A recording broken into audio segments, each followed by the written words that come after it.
நான் சொல்லிடுவது போல் நான் எழுதின புத்தகத்தில் முதல் கட்டுரையோட தலைப்பு எங்கும் அமைதி ஏற்பட.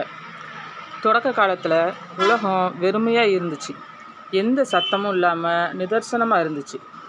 கொஞ்ச காலத்தில் உலகில் பெரிய பெரிய விலங்கினங்கள் தோன்றின. உலகில் ஒளி எழும்புச்சு. சில காலத்தில் அந்த பெரிய பெரிய உயிரினங்கள் அழிஞ்சிச்சு. மீண்டும் வெறுமை, எங்கும் அமைதி. அதன்பின் சில காலத்தில் மனுஷ இனம் தோன்றுச்சு.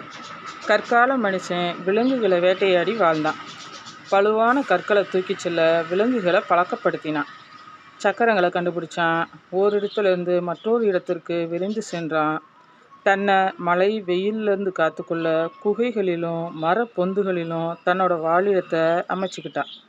வேட்டையாடிய மாமிசத்தை நெருப்புலிட்டு வேக வச்சு கொஞ்சம் எளிதாக சாப்பிட பழகினான்.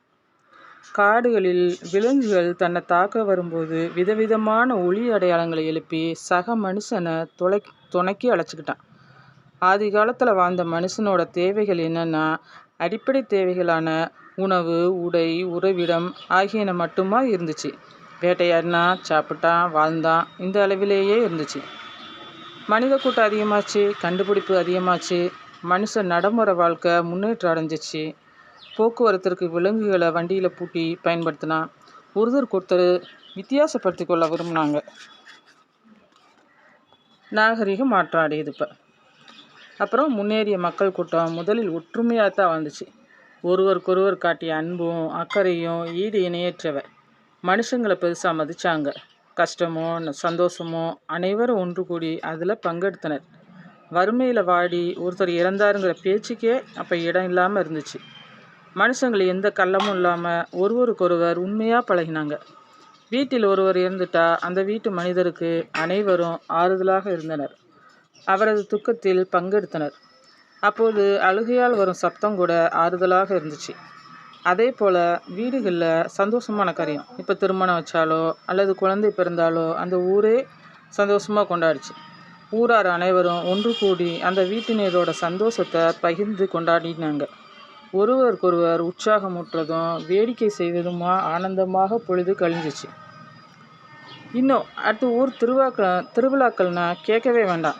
அமைதியாக விவசாயம் பார்க்கும் மக்களுக்கு திருவிழா வந்துட்டா ஒரே கொண்டாட்டம்தான். சிறுவர் முதல் பெரியவங்க வரை சந்தோஷத்தால் நிரம்பி வழிவாங்க. ஆடலும் பாடலும் மேல தாளமும் இசையும் மக்களின் உழைப்பின் கலப்பை தீர்த்தடும். நாளெல்லாம் பாடுபட்டு உழைச்ச மக்கள் திருவிழா காலத்தில் மீண்டும் புத்துணர்வு பெற்று விடுவர். வசதி வாய்ப்புகள் செல்வங்கள் எல்லாம் அடுத்தபடியாக நினச்சாங்க. மனுஷர்களிடையே கஷ்டம்னு வரும்போது ஒருத்தருக்கு ஒருத்தர் கைதூக்கி உதவி செஞ்சாங்க, ஆறுதல் அளித்தாங்க. தன்னலத்தை விட பொதுநலனே பெரிது என்று நினைச்சாங்க. அடுத்ததாக அரசர்கள் காலம். இப்போ மக்கள் இனங்கள் அதிகமாக ஒரு விரிசல் வந்துடுச்சு. மனுஷ மனங்களில் மாற்றம் ஏற்பட்டுச்சு. பொதுநல எண்ணி செயல்பட்ட தலைமுறை மறைஞ்சிருச்சு. அடுத்த தலைமுறை எப்படின்னா சுயநலம் மிகுந்ததாக வளர்ந்துச்சு. கூட்டமாக வாழ்ந்த மக்கள் தங்களை சார்ந்த ஒருத்தரை தங்களுக்கு காப்பாளராக ஏற்படுத்தி கொள்ள முடிவு செஞ்சாங்க. இப்படியாக அரசர்கள் ஆளும் வழக்கம் நடைமுறைக்கு வந்துச்சு. பின் அரசர்களாக இருக்கிறவங்க ஒருத்தருக்கு ஒருத்தர் அவங்களுக்குள்ளே மோதிக்கிட்டாங்க. நீ பெருசா நான் பெருசா என்ற எண்ணம் அவங்களுக்குள்ளே எழுந்துச்சு. விளைவு என்னாச்சு? போர். எதுக்கெடுத்தாலும் போர். பலம் உள்ளவன் பலம் இல்லாதவனை கொன்று அவனோட நாட்டை பிடிச்சு கொள்கிற முறை வழக்கமாச்சு. இவன் அவனை கொல்ல, அவன் மகன் இவனை கொல்ல அப்படின்னு வரலாறு போர்களால் நிறைஞ்சிச்சு. நாட்டுக்குள்ளே எப்போதும் வில்லு அம்பு எறிகிற சத்தம், ஈட்டி வாள்கள் ஒன்றோடு ஒன்று மோதும் சத்தம் அந்த அமைதியை தாண்டி கேட்டுக்கிட்டே இருந்துச்சு.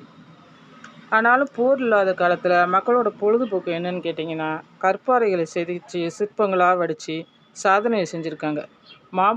மாமல்லபுரம் சிற்பங்கள், சார்நாத் தூண்கள் என்று பல வரலாற்று சிறப்புமிக்க கல் சிற்பங்களும் வடிச்சடிச்சாங்க. போர் இல்லாத காலத்தில் அவங்களுக்கு இதுதான் பொழுதுபோக்காக இருந்தது.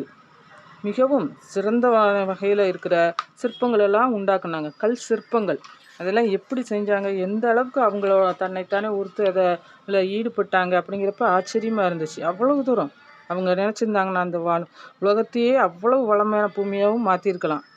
போர் இல்லாத நேரத்தில் இப்படிலாம் நடந்துச்சு. சரிங்க, இப்போ இயற்கையை வாழ்த்தி ஒரு பாடல் கேட்கலாமா?